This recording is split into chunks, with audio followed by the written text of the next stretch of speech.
Okay, this example is on polarization.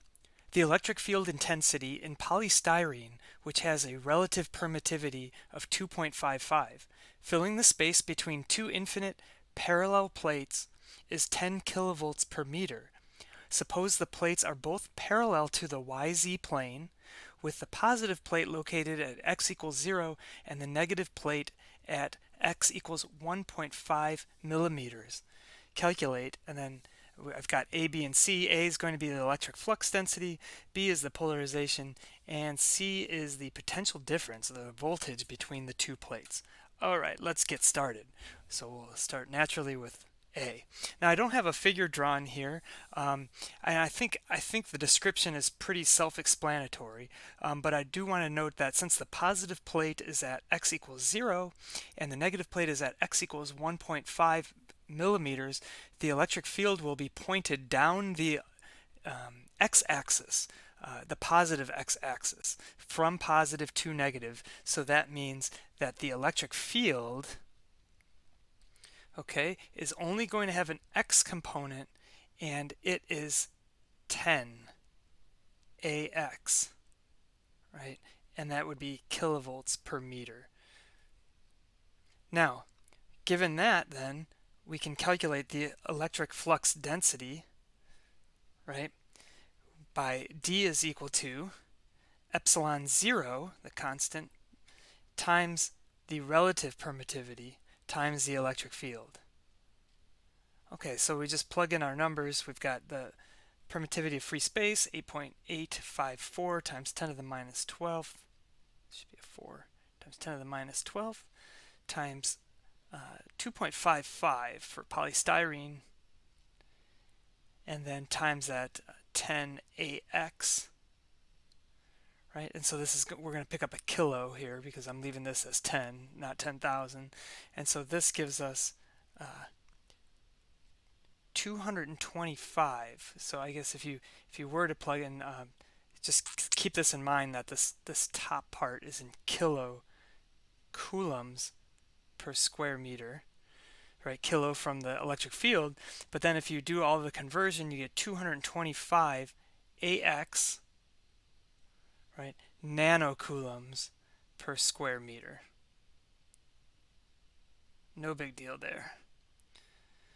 Okay, part B, the polarization. So we're going to find the polarization in the material. Okay, so we know from previous video that the polarization is chi sub E times the permittivity of free space times the electric field. And so one way of manipulating this with the chi sub E and the permittivity of free space, we said that this was the relative permittivity. And let me back up. My pen is not behaving itself right now. The relative permittivity minus 1 times the permittivity of free space times the electric field, right?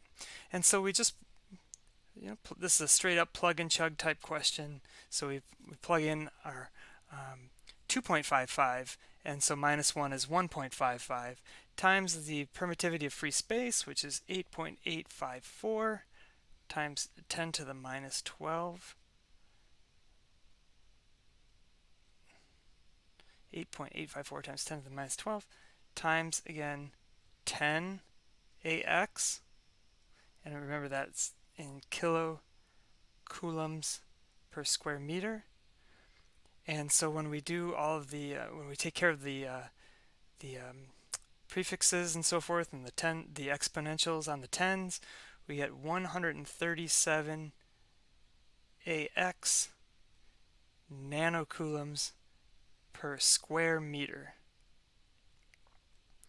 All right, and finally, part C, let's find the potential difference between the two plates. And so that is V, and we're going to take the magnitude of E because we're not interested in, we're interested in the positive value. If we find that we have a negative, well, then we just, we switch our reference points from the negative plate to the positive plate. So we're going to take the magnitude of E times the separation distance, right? So this is 10 kilovolts per meter times 1.5 millimeters, and so that just gives us 15 volts. So if I just want to elaborate on the positive negative. If we were to calculate the voltage as something negative, well, that just means our reference point is the higher potential. So if you were in lab or something, and all you do is you switch your probes, and you get plus 15 instead of minus 15. So because we're not told what the reference is, we just want the difference between the two plates. We can assume that we want the positive value there, and so that is just 15 volts.